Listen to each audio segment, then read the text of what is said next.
Well, hello, how are you there, baby? Good to see you, man. Yeah. I begin not to love you. Turn around, see me running. I'll say I loved you years ago, and tell myself you never loved me. No. And did you say she was pretty? And did you say that she loved you? They're on.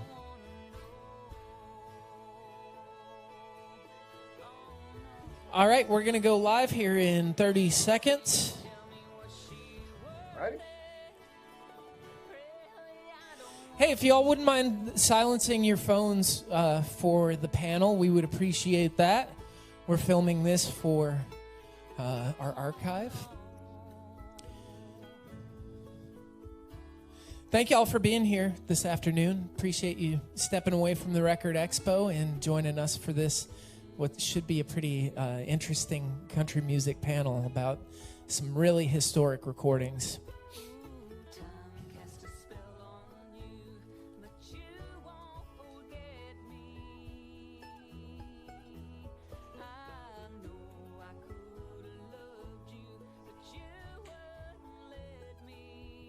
Is Al on right now?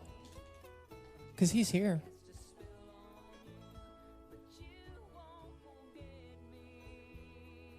Oh, it's one. That's right.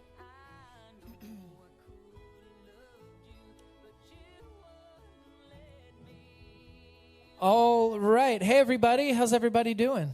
Y'all doing good? Yeah, you can make a little noise. It's good. We really thank you for being here. My name's Chris Trolson. I'm the program director of Radio Bristol. Today, if you don't know, today is our Radio Bristol Record Expo, and we've got about 20 vendors, 36 tables, all selling different records. If folks are watching online, we would love for you to come down in person and be a part of this. It's a fundraising event for Radio Bristol, which, of course, is a community-funded radio station. Very unique station for such a small town like Bristol to have such a platform like Radio Bristol. We're really proud of it, and we're proud of the community we've built over the years, and we see a lot of those folks out here this afternoon in support of it. I want to mention a few of our sponsors for the Radio Bristol Record Expo. We want to send a big shout out to Cheap Thrills Records right down the street there on State. Big Lon's Grateful Dig, and of course Mike's Record Room. Those two guys were really important in helping put this whole event together, so we want to thank them.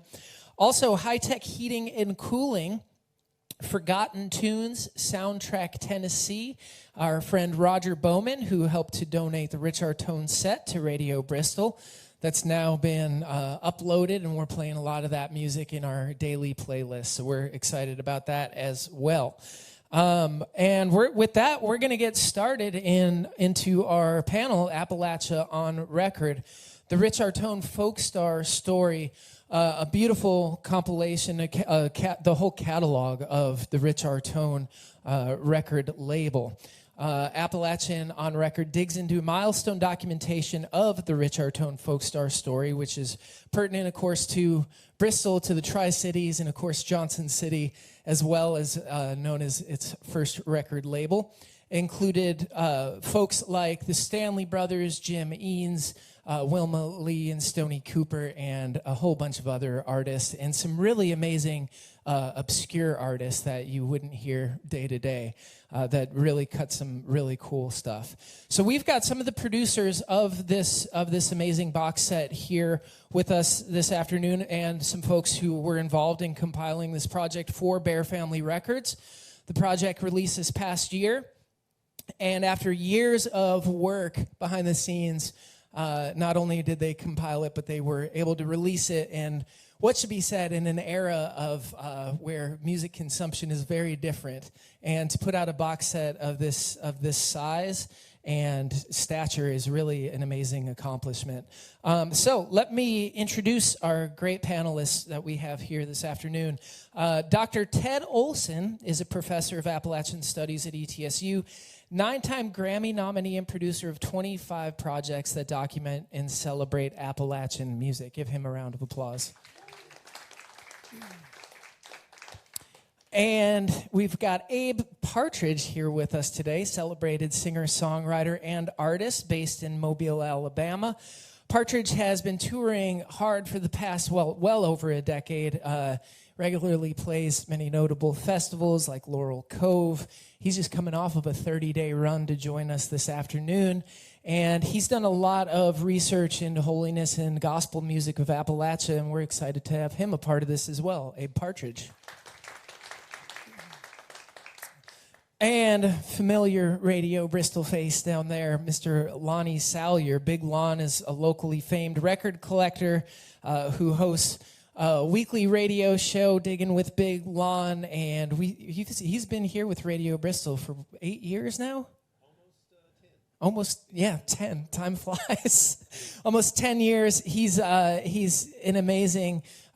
He's been preserving local record labels and has done so much to add context to the history of the music of this region, especially the Tri-Cities. It's Lonnie Salyer, everybody.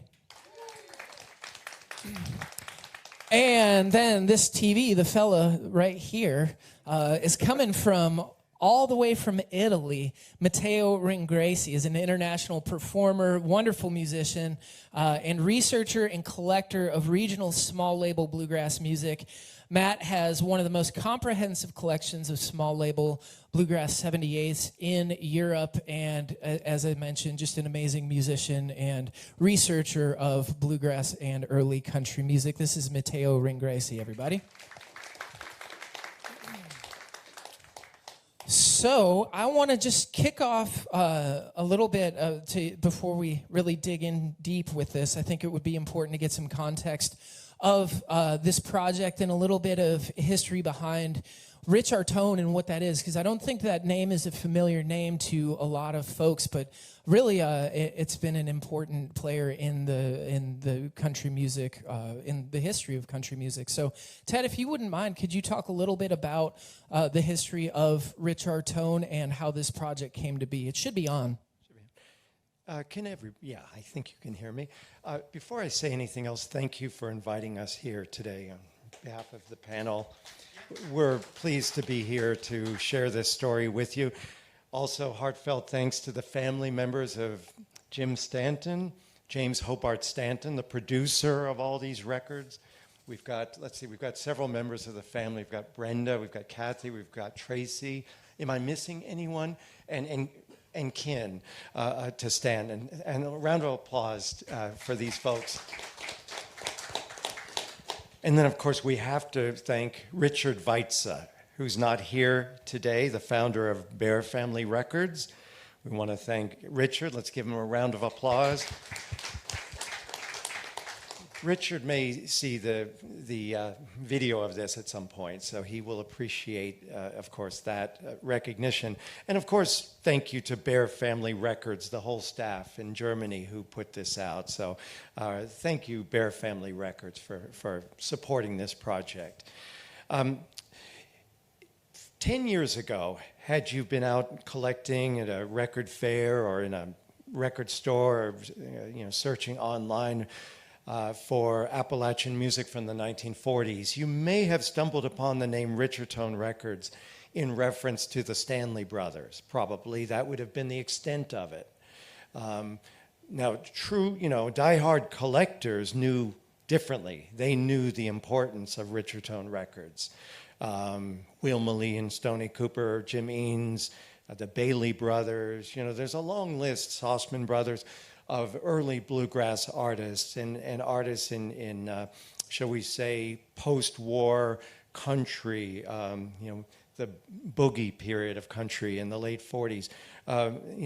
Serious collectors would have known about Rich Artone. But by and large, Rich Artone was predominantly associated with one group, and that was the Stanley Brothers. So what our team tried to do was to tell the full story of Richard Tone Records from 1946 till the end of the 78 RPM period of Richard Tone Records, ending approximately 54.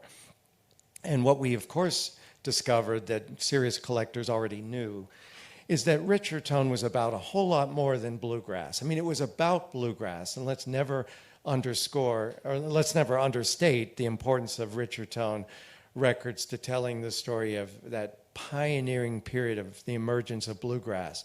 In fact, it's not a stretch to call Richard Tone the first bluegrass label, right? Because, of course, I mean, Bill Monroe recorded for Columbia, but you wouldn't really call Columbia a bluegrass label. It was a national label of many genres of music, and Bill Monroe was a star, but the genre itself was emerging at that time, and it became a genre because of a lot of these artists that were recorded by James Hobart Stanton, who discovered many of the artists that were performing around the Tri-Cities area and across Appalachia. So, long story short, Richard Tone Records was one of the most important of the early independent post-war record labels, and the first record label based in East Tennessee.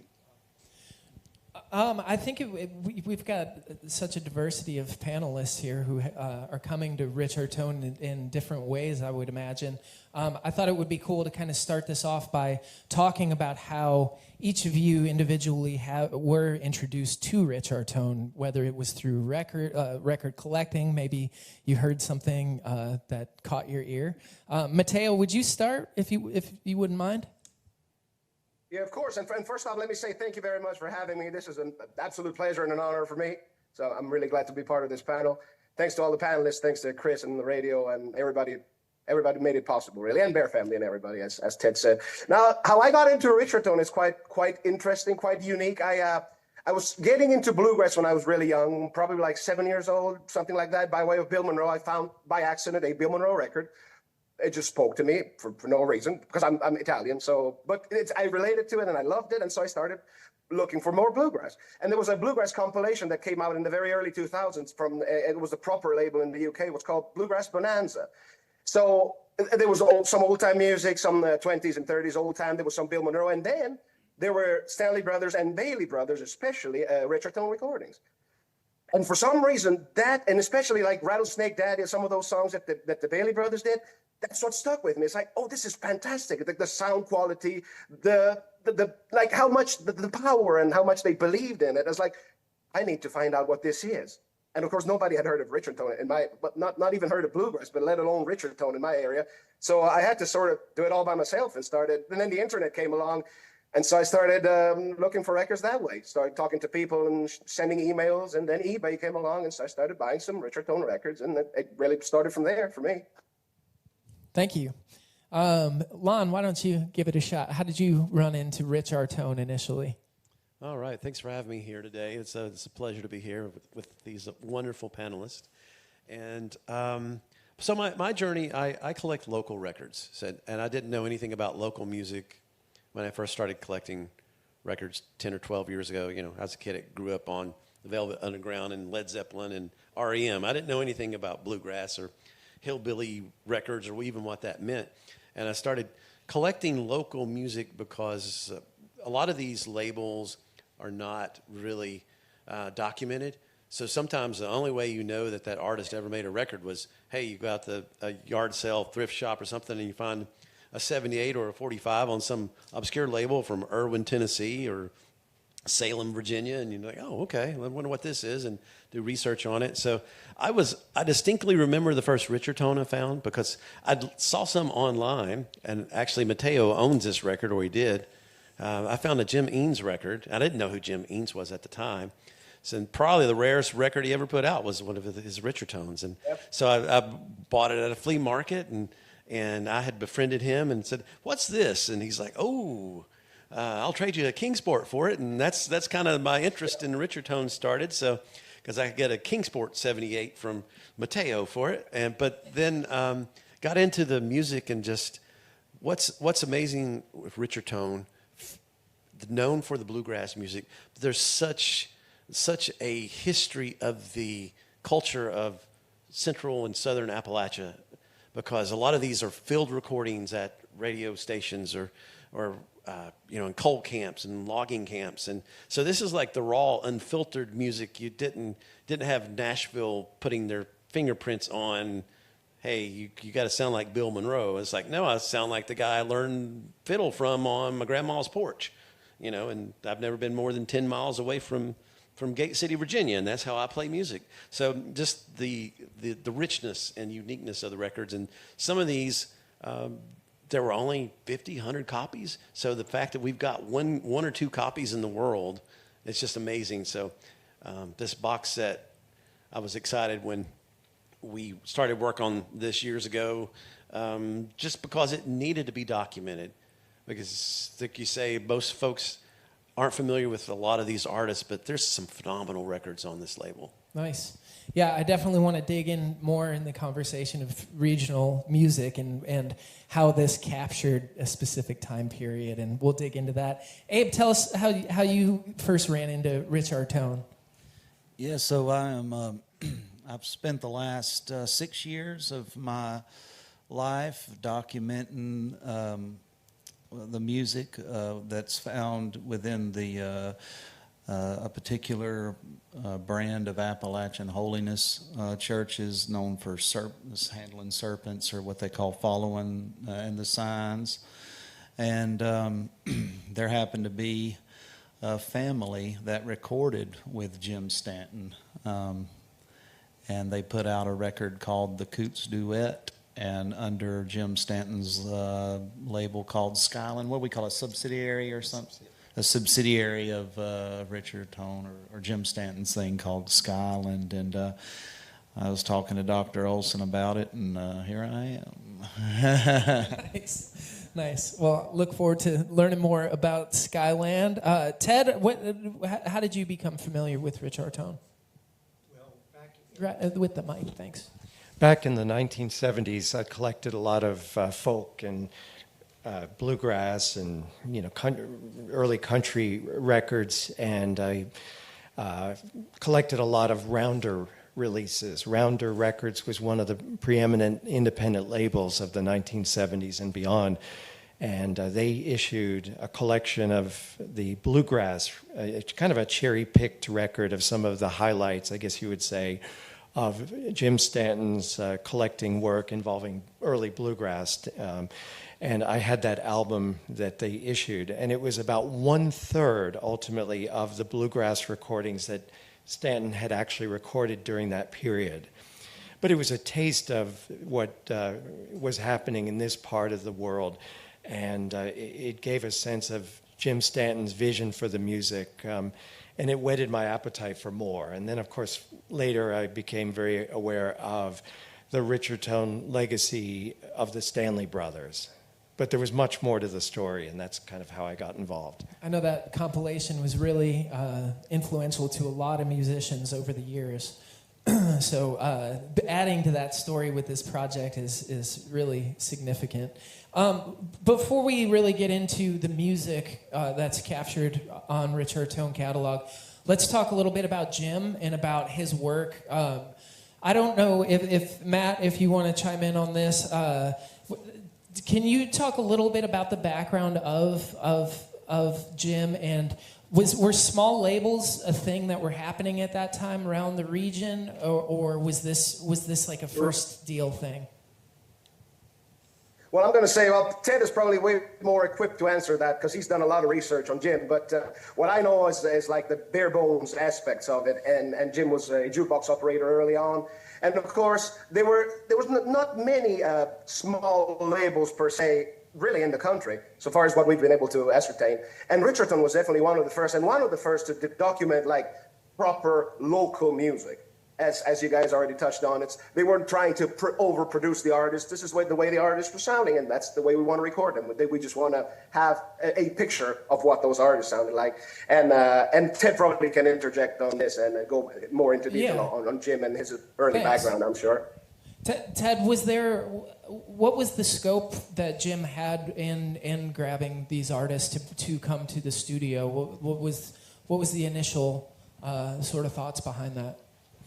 Well, he was a jukebox operator, as Matt says. And one quote that I think it was Ken Irwin from Rounder Records gleaned from Stanton back in the 70s in an interview that was done back then was that Stanton confessed that when he was a jukebox operator in East Tennessee in the mid-40s, the records that he was putting into the jukeboxes, the Wurlitzer brand that he was servicing, those were not the records that the local folk wanted to hear.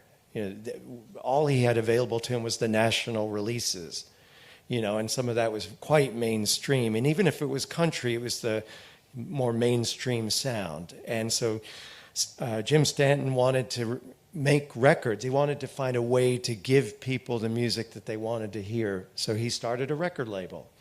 And he learned a lot about the record business from Sid Nathan of King Records up in Cincinnati. So there was that connection. But King preceded Richard Tone by a few years. But the difference is Stanton was working in the heart of Appalachia.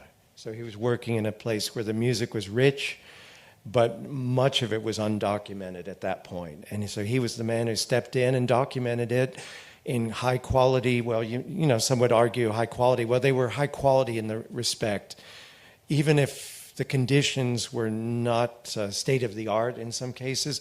We have to say that Jim Stanton cared about equipment. He cared about quality, and he did his very best with the equipment he had to produce excellent records, and the artists were very appreciative of his concern that he represented their music as accurately as possible. Sales were not great in a lot of cases. Let's see, Carl Saussman used to talk about, as a promoter of Richard Tone releases, as well as a recording artist for Richard Tone, Carl Saussman often carried the records from store to store.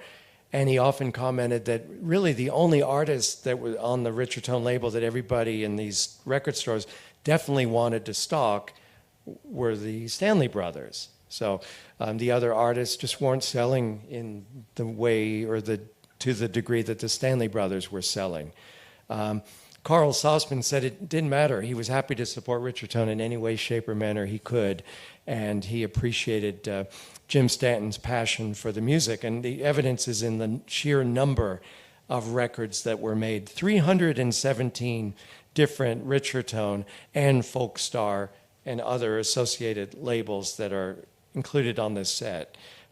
Represents a very enterprising documentarian. Can you expand a little bit on the idea of the music that was captured through these recordings, because it's very diverse. What was the music climate like in the 1940s and 50s in the Tri-Cities, and is this a really good representation of that sort of swath?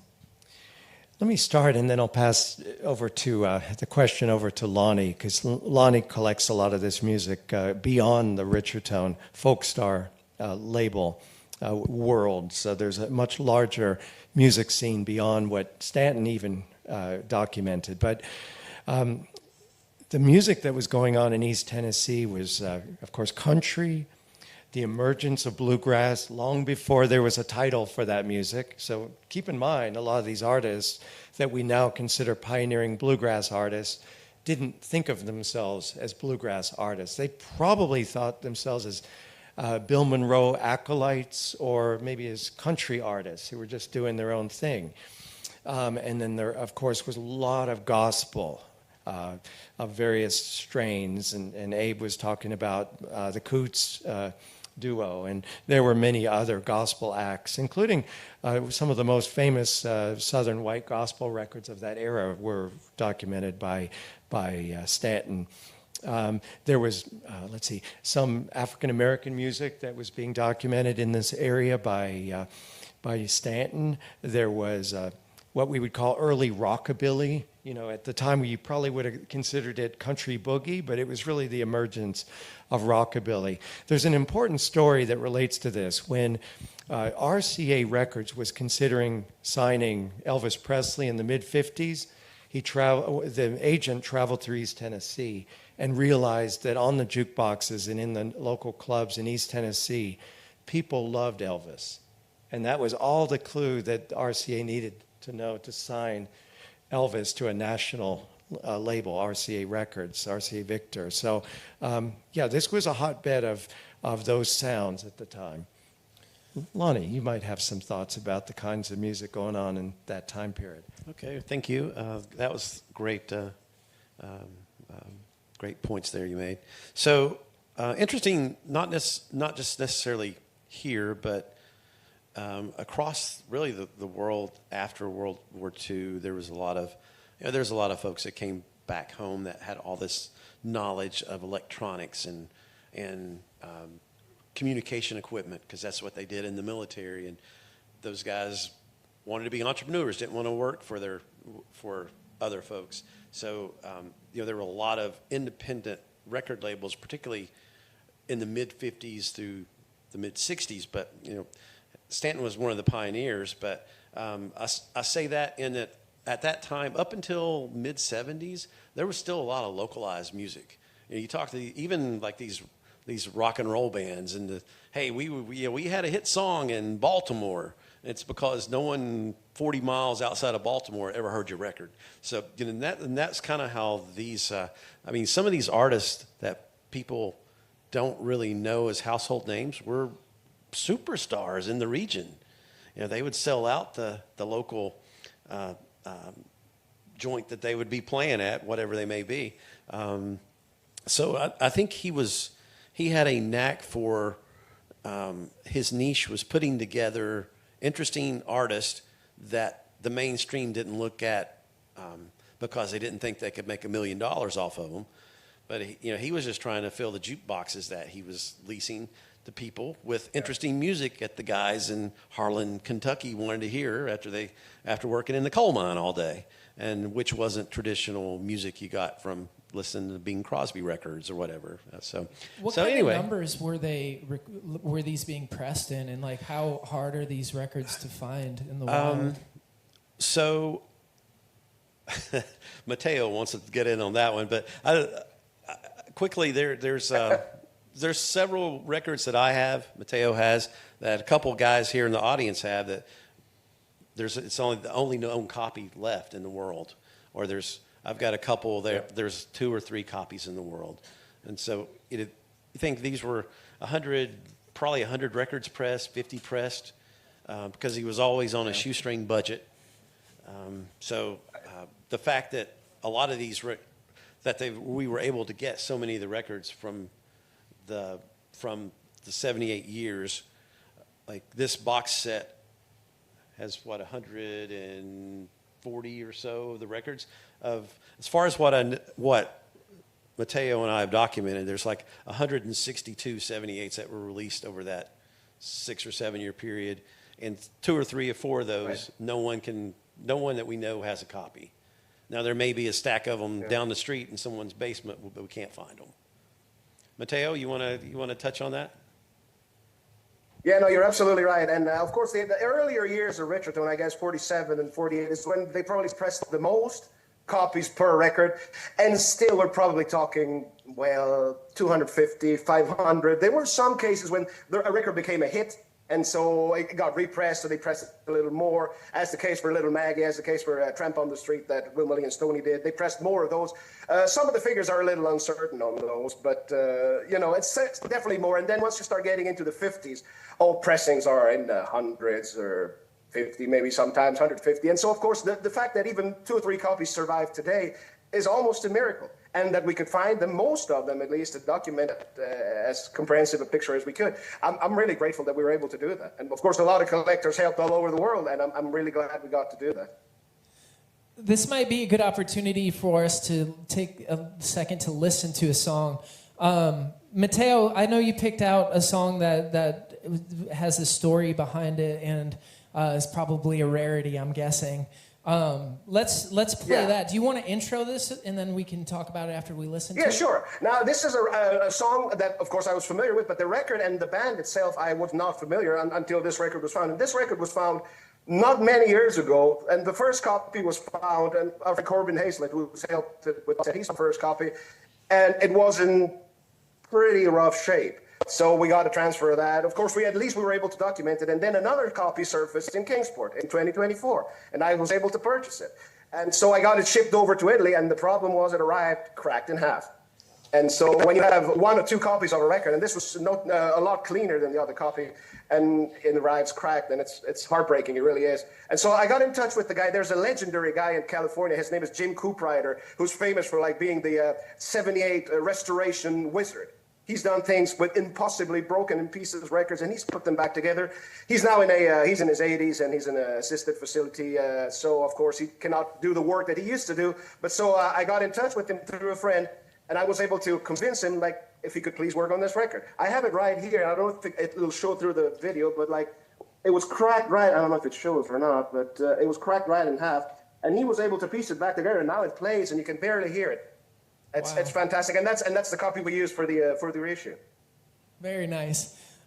Josh, that song is Little David Play on Your Harp. Little David had a harp with 1,000 strings. Good Lord. Every time he touched one, good Lord, whole thousand ring. Good Lord, little David play on your harp. Hallelujah, hallelujah, little David play on your harp. Hallelujah. Well, God told Noah, good Lord, to build an ark. Good Lord, how to go for wood. Good Lord, how to go for bark. Good Lord, little David play on your harp. Hallelujah, hallelujah, little David play on your harp. Hallelujah. Well, Noah began to song, good Lord, and Noah began to use. Good Lord. Well, people begin to wonder, good Lord, what Noah's gonna do. Good Lord, little David play on your harp. Hallelujah, hallelujah, little David play on your harp. Hallelujah. Well, Noah came out, good Lord, with his Bible in his hand. It's pretty remarkable. Can't hear hardly any noise. Wow. Yeah, it's crazy. I think, Matteo, if you wouldn't mind, can you dig in a little further about some of the nuance that's, we say this catalog is not a bluegrass catalog and it's very eclectic, but there are key bluegrass recordings on this, and it seems to me a lot of the bluegrass on this is pretty nuanced, and I know your music, you dig into that, and you love the little intricacies found regionally. What about this collection and some of these bands? What are we hearing that stands out, that makes it stand out as this region's music? I think it's really fascinating. You get some of the earliest bluegrass on this set. You get, of course, the earliest is probably the Stanley Brothers, and we're talking like mid-47 recordings that were released like in December of 1947. Bluegrass has just barely been brought to the national attention, if you will, by way of Flatt and Scruggs with the Bill Monroe on the Grand Ole Opry. And so now all over the nation know of this sound. And it's remarkable that we got recording another band, of course, this is the Stanley Brothers, this close to the big bang, if you will, of the genre.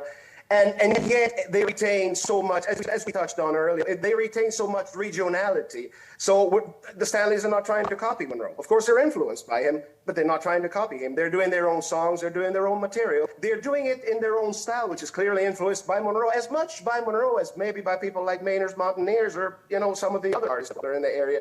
And so that's really fascinating for me. Now, you get that kind of bluegrass, and then you get the Bailey Brothers. The Bailey Brothers, of course, being from another region and another area. So you got their influence, they're from a place called Happy Valley, somewhere in North Carolina. So you get that kind of a different take on bluegrass. It's a little more polished, if you will. Of course, we're not talking polished yet, but it's a little different. And then once you get to people like the Sossman Brothers, of course, the Sossman Brothers also cut some country. Not all of what they did for Richard Tony's bluegrass. They also did some, this is apparently a suggestion that Jim Stanton was giving Carl Sossman. It's like, and his brother JP, who was a very good singer, he had a low baritone voice. And he said, you could almost sound like Eddie Arnold. So he had him record with a steel guitar and all to try and go into that sort of direction. And then they recorded a lot of bluegrass too. And it's some of my favorite, of course. And then you get towards, there's mandolin and guitar duets. For example, you have a band billed as the Dixie Sweethearts. And It's not the Dixie Sweethearts that people would normally think of when you say the Dixie Sweethearts. That'd be like James and Martha Carson, but this is actually the Masters family. So some of the early, probably the earliest recording that they did is Johnny and Lucille Masters. This recording for Richard Tone in '48, and then you get this is mandolin and guitar duets. There's a lot of fantastic mandolin and guitar gospel sides that are very similar to bluegrass in sort of timing and musical language. There's of course Will Money and Stoney Cooper. One of the earliest things that they did for Richard Tone is a take on Bill Monroe's Wicked Path of Sin. And what's interesting about that is it was recorded in middle '47, and it was released before Bill Monroe's version was. So yeah, it's that stuff really fascinating to me. Yeah, amazing to see a lot of these songs became standards, and at the point when they were recorded for Richard Tone, they hadn't been standardized yet. So you get some really cool versions of that. Speaking of which, Lon, I know you picked out a song that fits right into what we're talking about. Yeah, great segue there. So most of you are a lot of Stanley Brother fans. If you know so what's their iconic song, Rank Strangers? That's not their song. So the original recording of that song was on Richard Tone in 1949 by the Crusaders Quartet, and then a recording. I think there were several bands in this area called the Crusaders Quartet. I think these are the ones from Churchill, Tennessee. I'm not 100% sure, but they recorded 2 records on Richard Tone in '49, and their original version of Rank Strangers was such a powerful gospel song that there was a band here in Bristol, the Willow Branch Quartet, who re-recorded that in 1956 on a Vanity label, their own label, which I bought at the record show today. Oh, and Mateo, I got Folk Star 634, the Harvey family today too. So anyway. Oh, wow. The Stanley Brothers were traveling through town on their way to a show, and on Farm and Fun Time, or one of the local gospel channels, live radio, they heard this Willow Branch Quartet from Bristol singing this song, Rank Strangers, and that stuck with Ralph and Carter. And anyway, they came up with a bluegrass rendition, and I guess that's probably their most famous song. So if you want to hear the original version of this song, all right, let's give it a spin. I wandered again to my home in the mountains, where in youth's early dawn, I was happy and free. I looked for my friends, but I never could find them. I found they were all strangers to me. Everybody I met seemed to be a rank stranger. No mother or dad, not a friend could I see. They knew not my name, and I knew not their faces. I found they were all rank strangers to me. They all moved away. What a cool version. Kind of much more straight ahead than the Yes, Stanley very Brothers much. did. And you know that song was written in the 30s it was in hymnals. So it wasn't until, as far as I can through research, it wasn't until the Crusaders Quartet got in touch with Jim Stanton and said, "Hey, we need 4 songs," and they picked that one from their repertoire, what they played at local churches. So great history piece there that ties in. You look around the world, people know Rank Strangers from the Stanley Brothers, but it all started, right here in the hills of East Tennessee, Southwest Virginia. And you mentioned the possibility of them hearing that over the airwaves, and I think that's also, this seems to be a theme of this collection, is the idea of how radio fits in to this. There's a lot of radio performers who are doing daily shows and that sort of thing. Ted, I don't know if you can expand on that, the idea of how radio connects with a lot of this. Well, I think one thing to say is that a lot of the records that were made here were made in radio stations. So that was kind of an excellent kind of controlled, setting for the recording of recordings that were going to then be commercially released. In the case of the richer tone records. And then beyond that, of course, we talked about Folk Star, and this relates to the major subsidiary label that is collected in this box set. Folk Star was a custom label. And the story behind Folk Star is that I think it was Kate Peters, the folk singer in Southwest Virginia, who had quite a reputation, a very strong folk singer of that era, approached Jim Stanton and asked if she could record for richer tone. And it was a time when I think money was tight for Jim, and he said, I love your music, Kate, but I really can't subsidize that at this moment, but you need to be recorded, and maybe we could come up with a plan B, another approach, and that was to launch this custom label. And the way that works is that the artist helps to subsidize the recording session and the production of the record. And some people think of that as a vanity project, but that's not really the intent. The intent was to make it possible for talented people to have records out that they could then sell at their concerts and that sort of thing. And so it was a win-win situation for Jim Stanton and for the artist. And we have 3 CDs of Folk Star material on this set. So it's a good cross-section of Appalachian music of that era. And many of those records likewise were made in radio stations.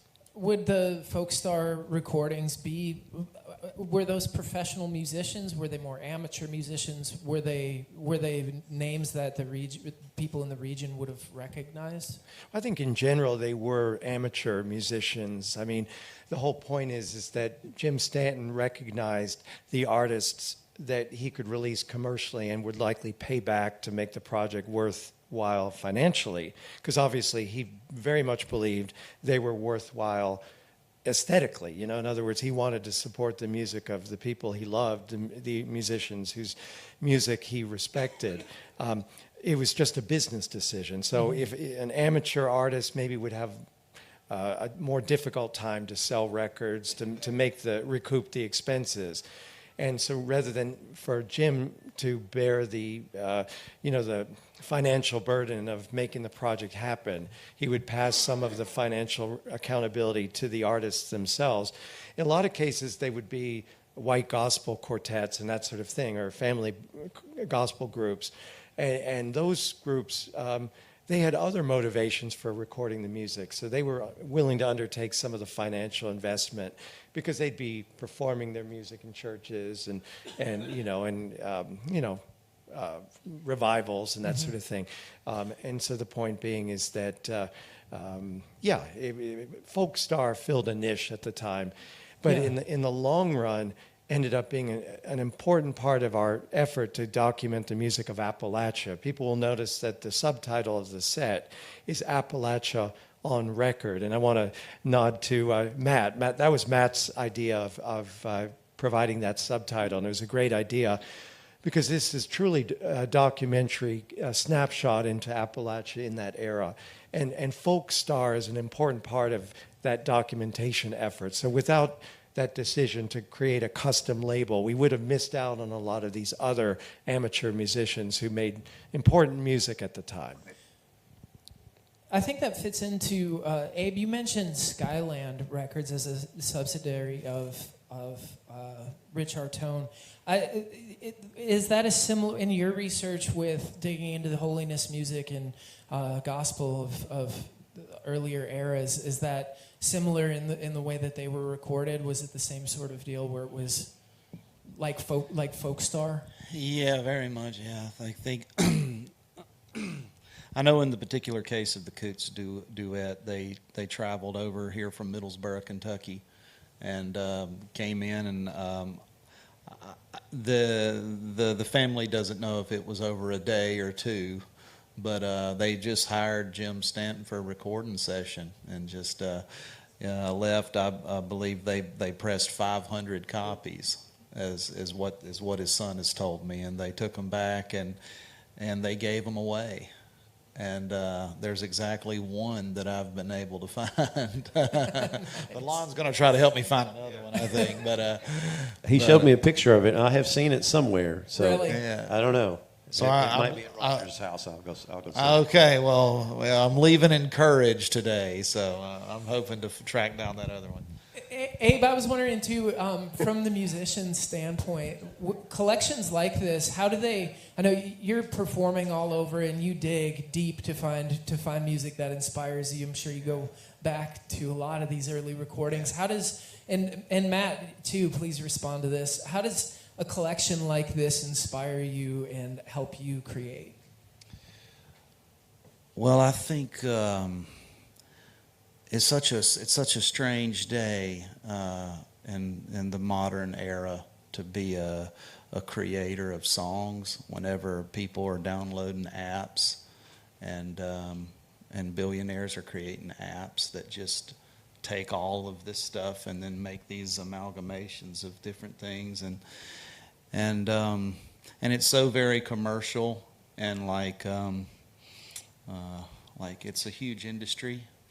But what I find so beautiful about stuff like this is that, a lot of these guys, it was so early on. I mean, this is obviously a commercial product that was being made here, but it was when the industry was so much smaller. This is a guy that wanted to put some records in a jukebox, not book the arena, down the street and sell $1,000 tickets, So I think.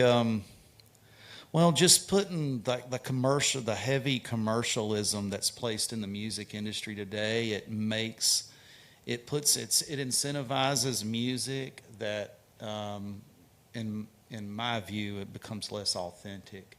Whereas, like when you listen to this stuff, you're hearing. I mean, this was music that had different motivations. And what I look for in art is more of like an authentic or a pure motivation, and that's inspiring. Love that. Yeah. Matt, do you want to touch on that? How I know you dig into these recordings and have since you were a kid. So getting a project out like this, how does that help you musically? Oh, to me, it's and I completely agree with what Abe said. I feel that the music that was produced and recorded this way is different in a lot of ways, and of course the motivations are different, and the delivery is different, and that's what always made me gravitate towards it. And in terms of a compilation like this being out, it's a lot of great source material that hasn't been covered for people. I mostly in my project I mostly reinterpret like older songs and covers of songs that haven't been really played much.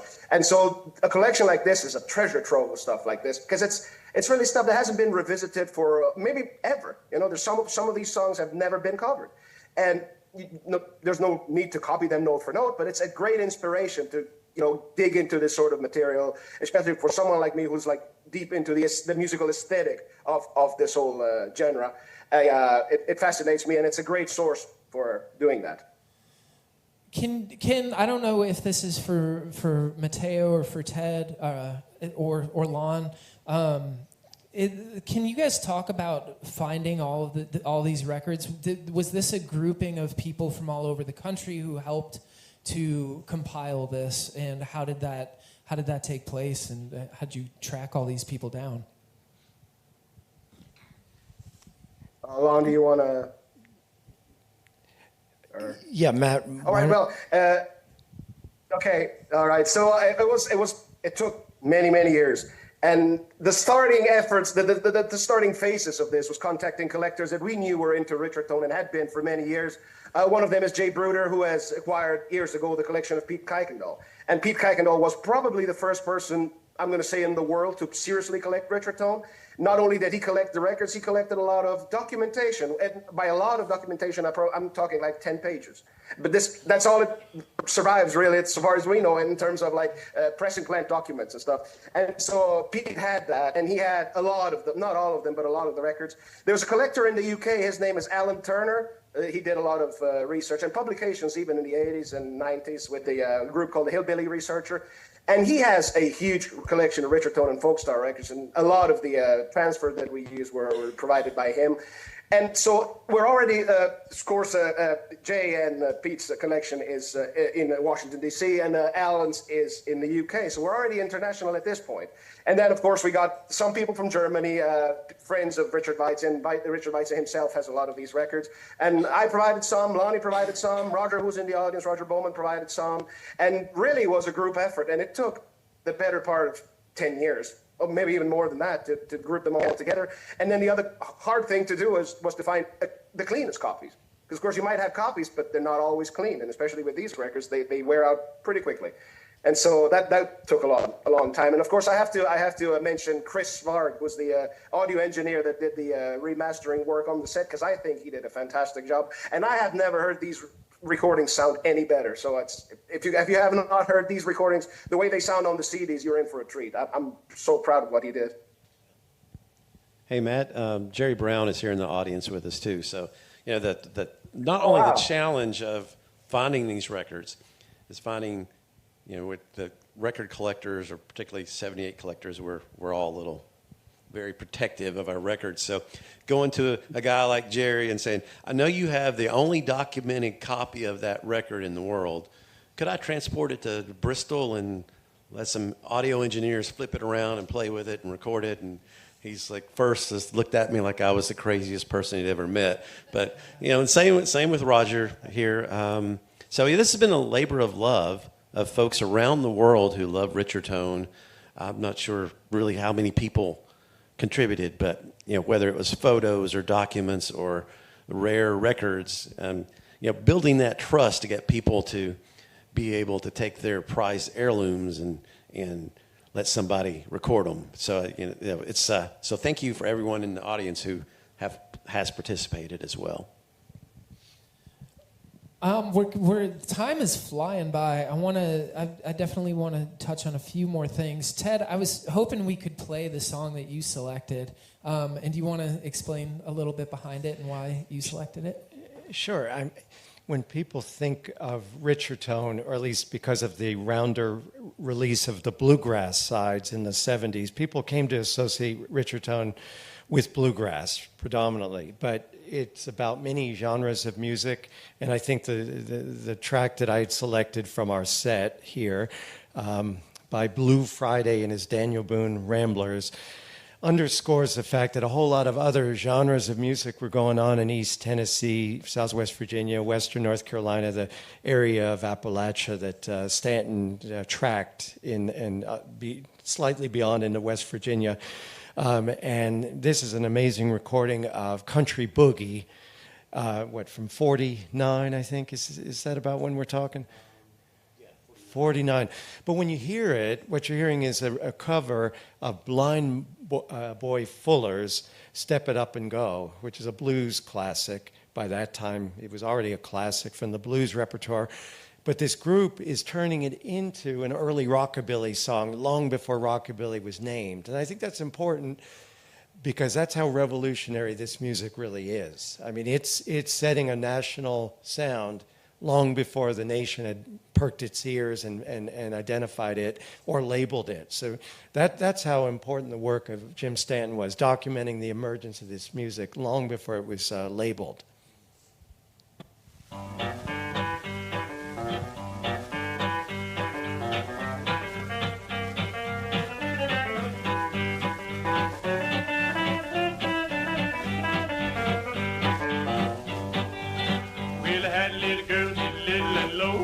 Love me, but she don't no more. We got to step it up, go, yeah, and go.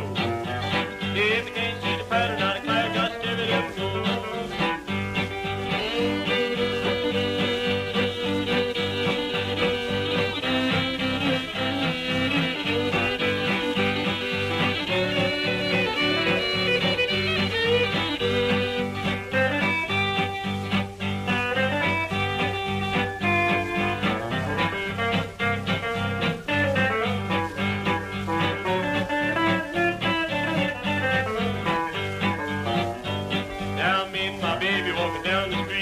Tell nobody but the chief police we got to step it up. Oh, yeah, good. If you can't see the pattern out of class, got to step it up.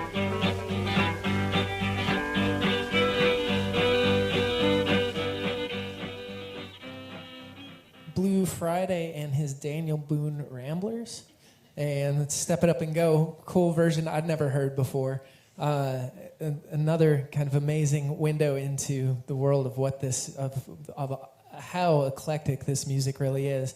And as mentioned, it goes through so many different genres. This was such a rich region musically and still is. I wonder, before we wrap things up, we are going to have some live music following this with folks playing some of the tunes from the Rich Artone Folk Star story.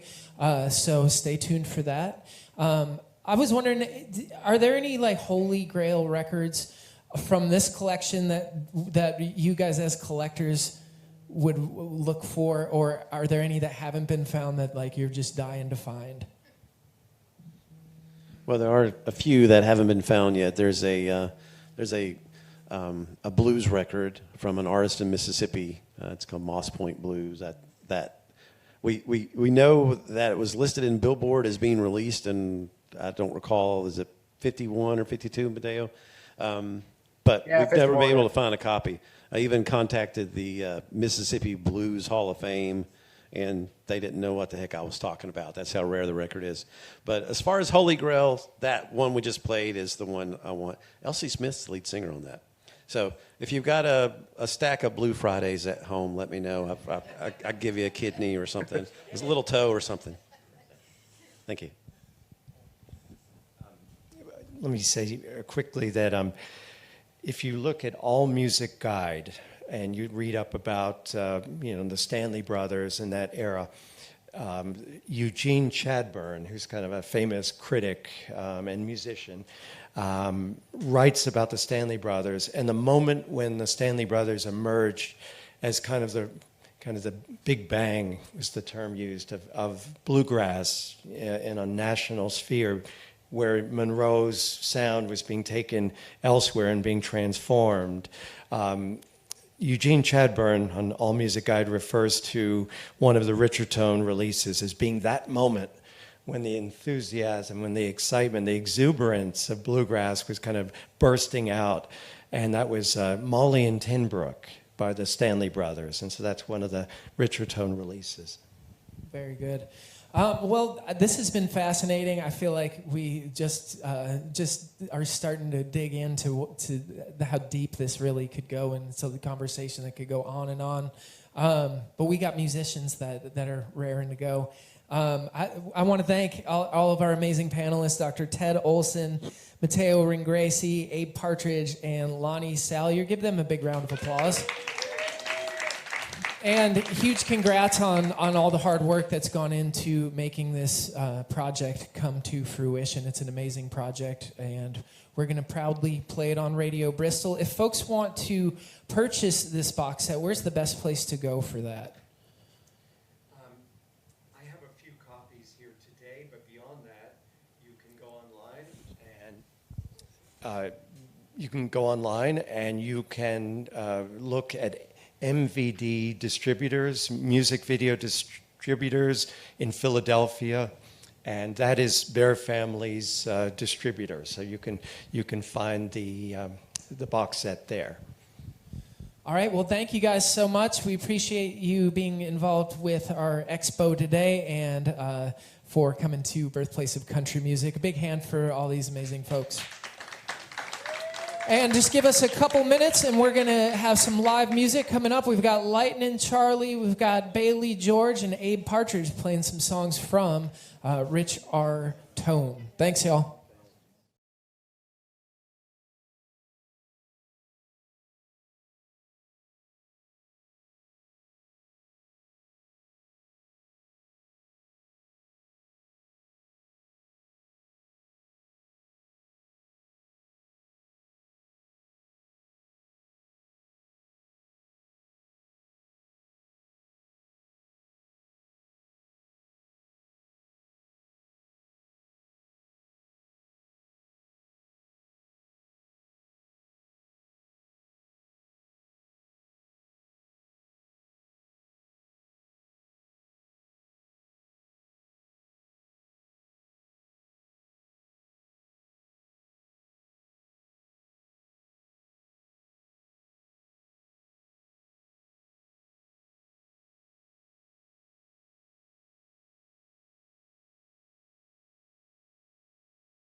Check, check, check.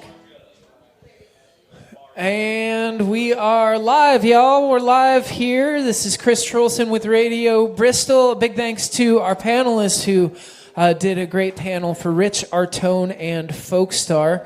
We are in the midst of our Radio Bristol Record Expo. If you're listening to this or watching, come and join us down at the Birthplace of Country Music Museum. We're here until 4 p.m., slanging records, having a good community hangout, and it's just been a lot of fun. You can come and get some pizza. We got pizza, too. This is the kickoff to our Radio Bristol Fund Drive, which is happening all month long, which will be our on-air fund drive on May 14th and 15th. So coming up quick. But this expo's been an amazing first-year run. I think we're hoping we're going to be doing this every year. We've had a lot of people coming in off the street and just a good flow of people in community, as I said. Speaking of good community and good people, we've got some great musicians who are going to play some tunes related to Rich Artone, and we've got one of our good friends, Radio Bristol friends, Lightnin' Charlie, is here with us to kick things off. Lightnin' has been a part of the Tri-Cities music scene for many years, and he's just always working so hard and doing so much for the musicians and music community here. We're proud to have him affiliated with Radio Bristol. He does a radio show with us called the Lightnin' and Mango Tango that you need to go and listen to as well. Lightnin', take it away, man. Give him a big hand, y'all. I got a gal, she's little and low. She used to love me, but you don't know more. You gotta step it up and go. Step it up and go. Well, you can't stand pat now, swear you gotta step it up and go. I got a little gal, she live upstairs, makes a living just putting on airs. Gotta step it up and go. Step it up and go. Well, you can't stand pat, man, you know you gotta step it up and go.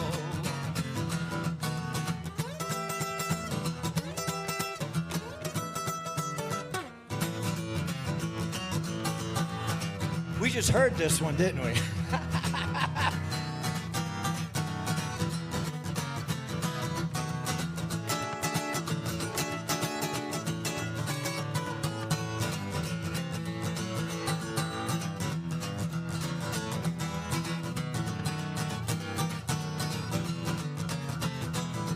Well, me and my baby walking down State Street, telling everybody about the chief of police. Gotta step it up and go. Step a little faster, man. I can't stand pat, I swear I gotta step it up and go.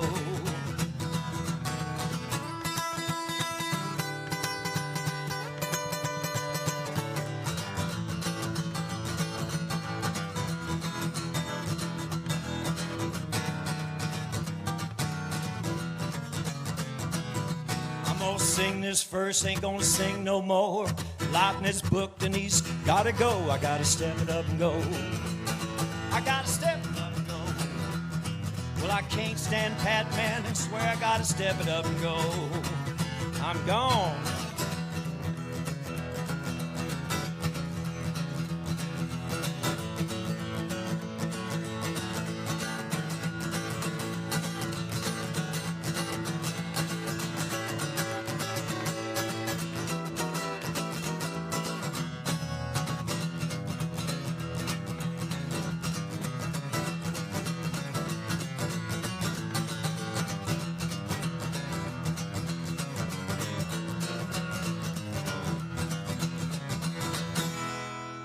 Like a cool breeze. Thank you very much.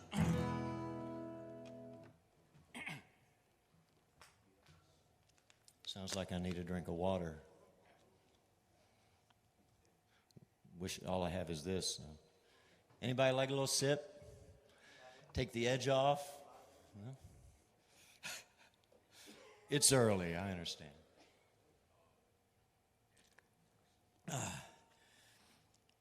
Yeah, that's my Blue Friday. I was outside when when you guys played a bit of that song, and I thought, Damn. You got 11 CDs of songs to pick from. Play my opener. Well, the next one I like to do, I think, was done first by Eddie Arnold, and I'm just doing it for the greatest boss in radio, Chris Trulson. I did this song one time, and you said, "Man, that's all right." So when I was thinking of a second song to do, I thought of Mama Molasses. You're a doll, honey. Thank you. She's partial to sideburns.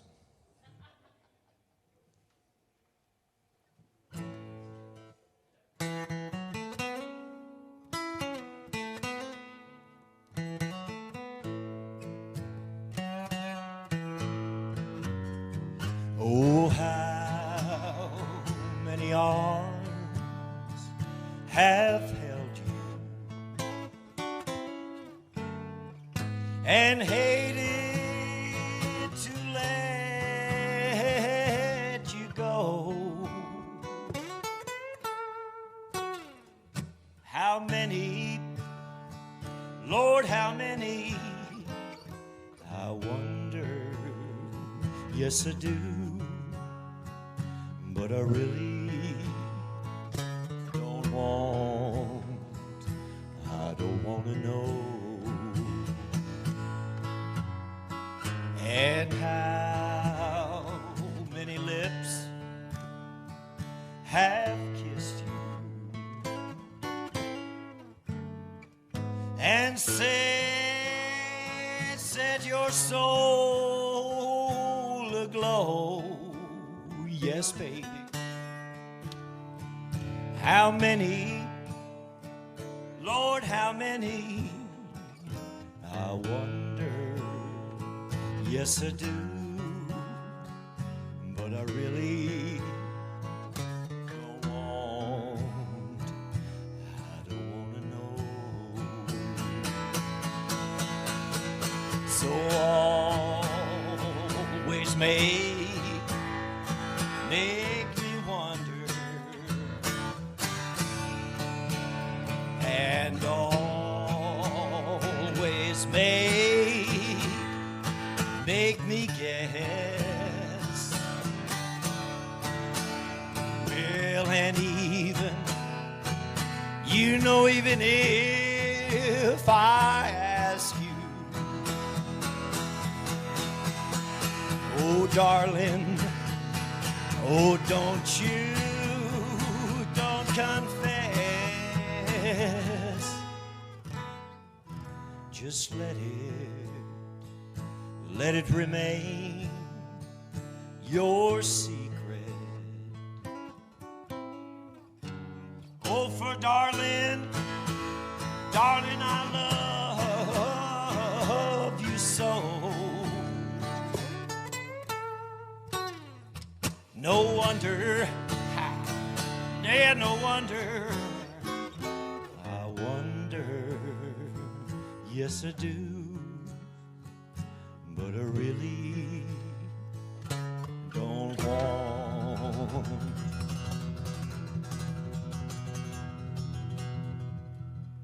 I don't want to know.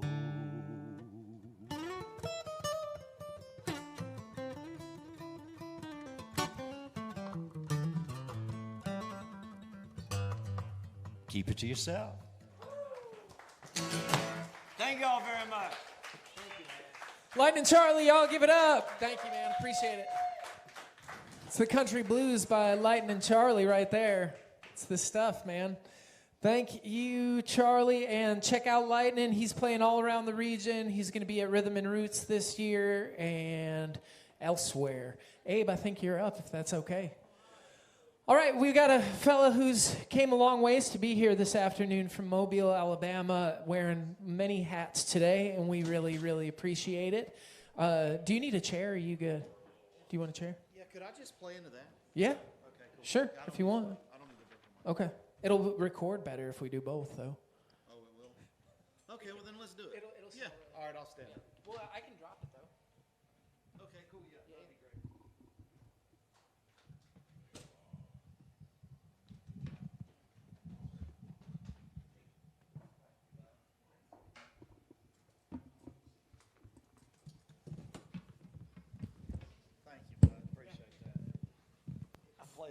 shows. I like these things.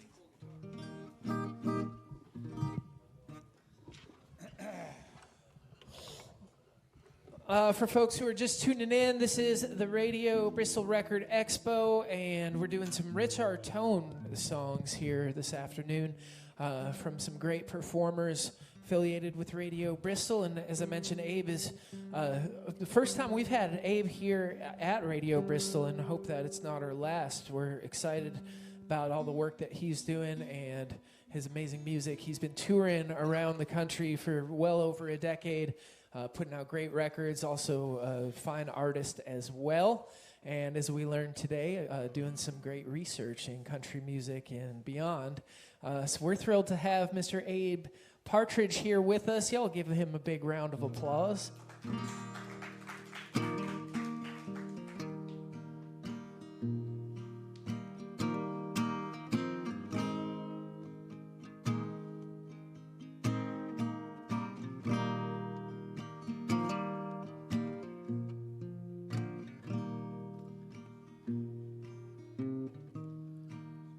Only a tramp was Lazarus had fate. He who lay down at the rich man's gate, he begged for crumbs from the rich man to eat. He was only a tramp found dead on the street. I've been touring, but I ain't been playing at 12 noon. He was some mother's darling. He was some mother's son. Once he was fair and once he was young, and some mother rocked him, her darling, to sleep. But they left him to die like a tramp on the street.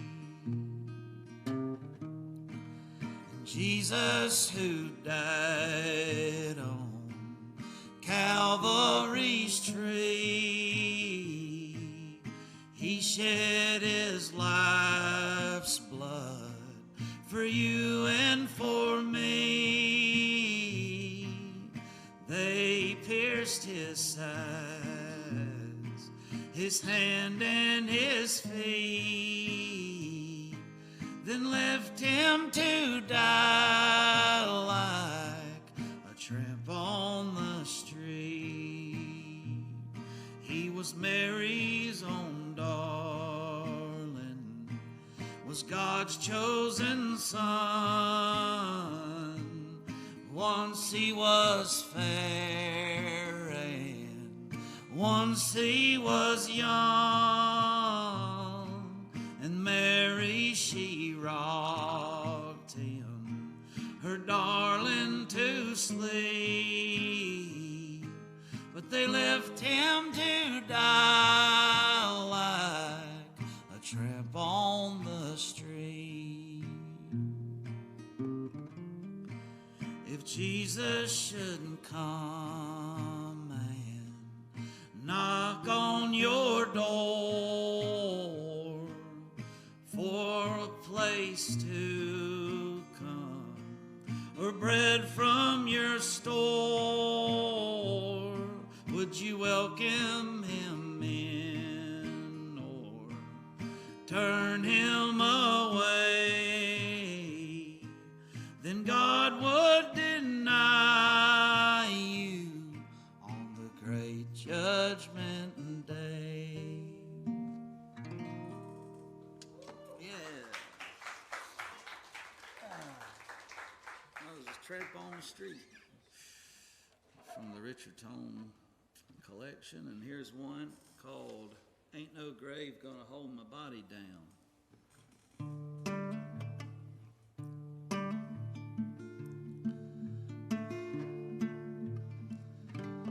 Ain't no grave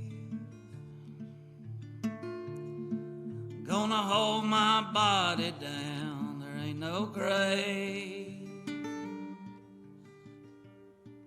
Gonna hold my body down when I hear that trumpet sound. I'm gonna get up out of the ground, there ain't no grave. Gonna hold my body down.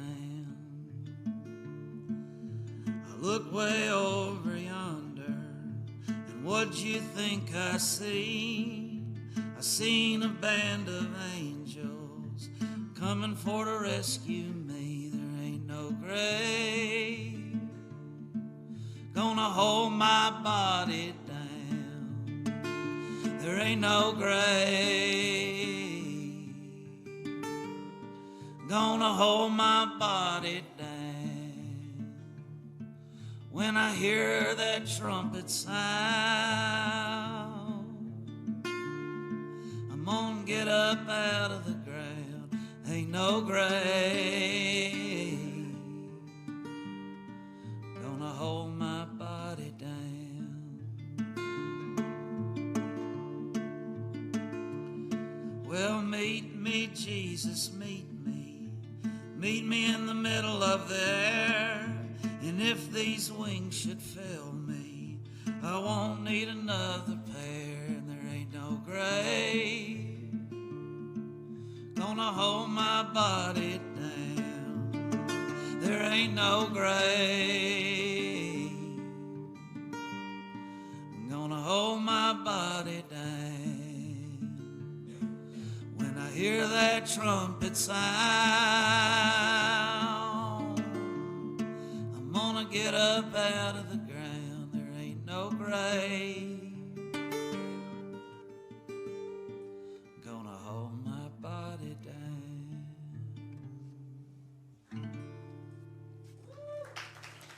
Thank y'all. Thanks, sis. Abe Partridge, y'all check him out at abepartridge.com. He's touring all over the U.S. and will hopefully be back through here in Bristol Way sometime soon. Hey, thank you, man. We really appreciate you coming through, and it was great to meet you. And we want to thank all the folks who are making their way to the Radio Bristol Record Expo this afternoon. We're here until 4 p.m. There's still time to come and pick up some 78s, some 33s, 45s. What other shapes are there and sizes? I saw some transcription discs. Yeah, 16s. We've got another great musician coming up who's a local fella who's been a part of Radio Bristol for about 10 years or plus. I don't know. 10 years, Bailey? 10 years in August. 10 years in August. Bailey George, I was first introduced to this guy via some friends. He was doing a radio broadcast down in Greenville, South Carolina. And Woodruff, South Carolina. In Woodruff. Home place of Nicky Lane. Yeah, in Woodruff. But it was doing an amazing radio broadcast. How old were you? Like 50? Well, you were doing it from when you were little, right? Yeah, this year will be my 15th year in radio. I started my freshman year of high school. Yeah. So we met up and convinced him to come up here and be on Radio Bristol, and he's been doing a fantastic job on his show, the Honky Tonk Hit Parade, and he also plays music all over the region, has a good band, and he's going to be at Rhythm and Roots this year as well. Yay! So you can check him out there. Y'all give a big round of applause to Bailey George. Thank y'all. So this can go one or two ways. I have a happy song and a sad song. Which one do y'all want to hear first? Happy first? Okay. So we've been talking about Richard Tone Records all day, and this is a tune that was done by a bunch of different people, but there's tons of brother duets on Richard Tone, and this is one that's the Bailey Brothers from Happy Valley, not North Carolina, but around here. And this is one that the Carlisle Brothers also did, and just like I said, a bunch of other folks as well. It's one called the Rattlesnake Daddy.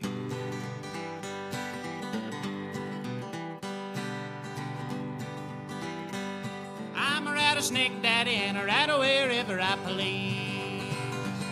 I'm a rattlesnake daddy and I rattle wherever I please. Oh, when you hear me rattle, you better get down on your knees.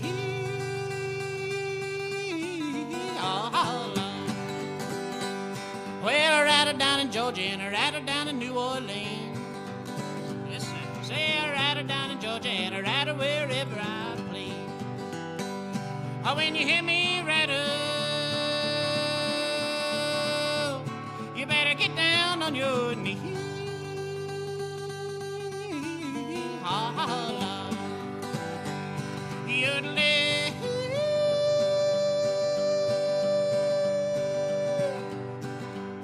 Play the blues, boy.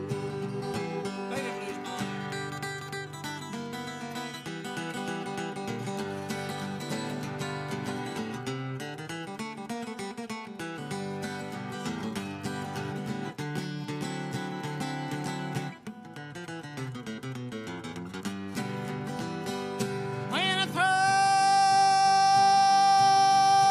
my rattler way over my back. What'd you say, son? When I throw my rattler way down over my back, you better watch it, gals. Lord, you better clear the track.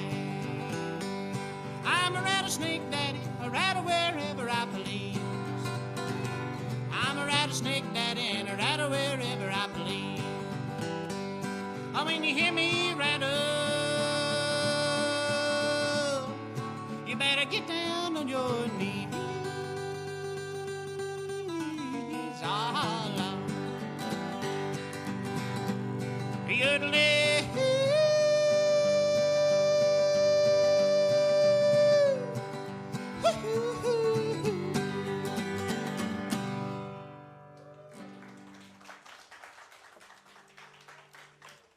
Thank y'all. That's Rattlesnake Daddy there with the Bailey Brothers version of it. I usually do the Carlisle version of it, or closer to the Carlisle version, so that was a lot of fun for me to play a different one. So my name is Bailey George, like Chris said, so there's a theme there with the Bailey Brothers. And the other theme we're going to continue is brother duets as well as snake songs. So the Stanley Brothers recorded this song. Carter had actually recorded it with Bill Monroe when he was with Bill Monroe's group for a short time. And they came back to Richardson after recording for Columbia and did this one here. And it appeared on all the compilations and all that stuff. So it's a little tune called The Girl and the Dreadful Snake.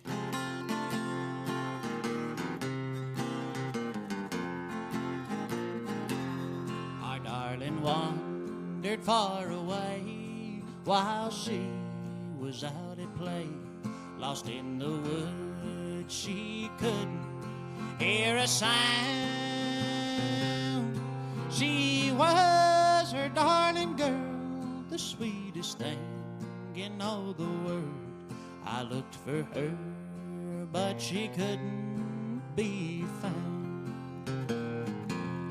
I heard the screams of our little girl far, far away. Hurry, Daddy, there's an awful, dreadful snake. I ran as fast as I could through the dark and worried woods, but I reached our darling girl too late.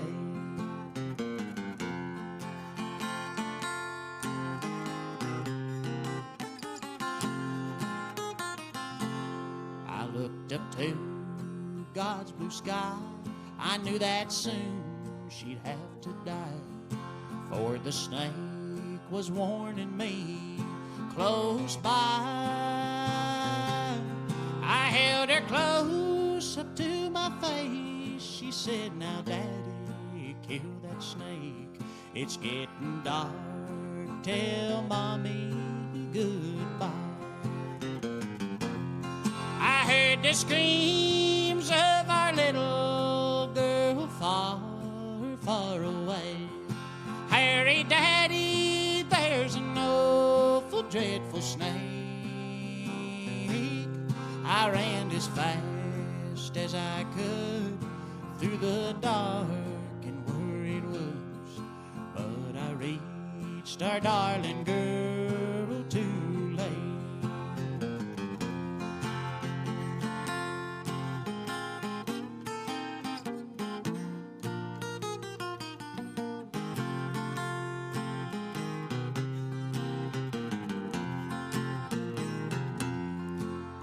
all parents here today, don't let your children go astray.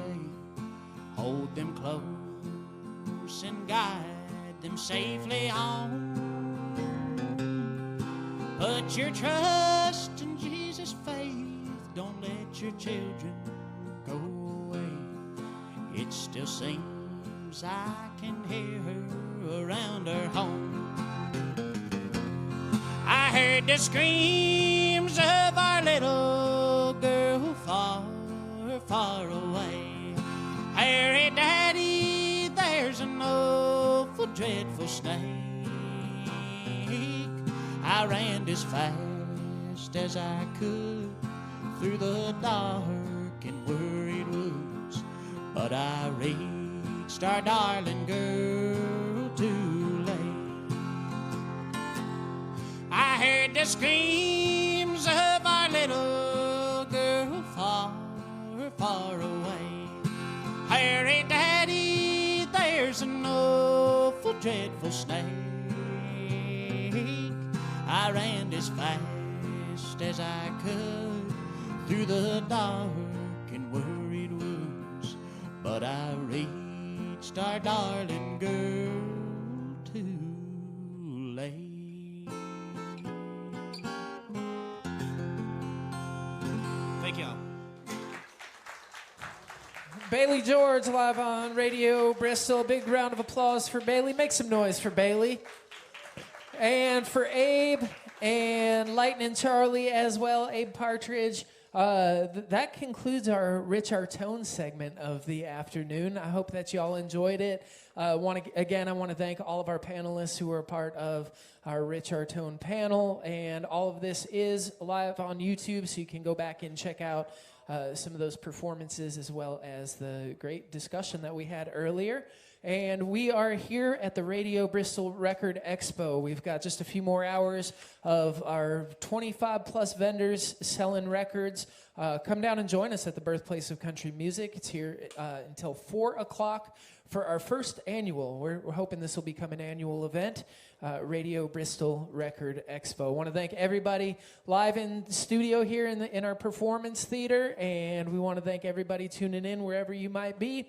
Chris Trulson signing off for Radio Bristol. In just a few minutes, I want to mention we've got our Songwriters Circle coming up at 2 o'clock. So more live performances in here. We've got 3 fantastic songwriters joining us this afternoon, and Mary Muncie holds it down for the Songwriters Circle as well. So come and check that out in just a few minutes. What time is it? All right, so in 10 minutes, we'll be back with more live music. Thanks, everybody.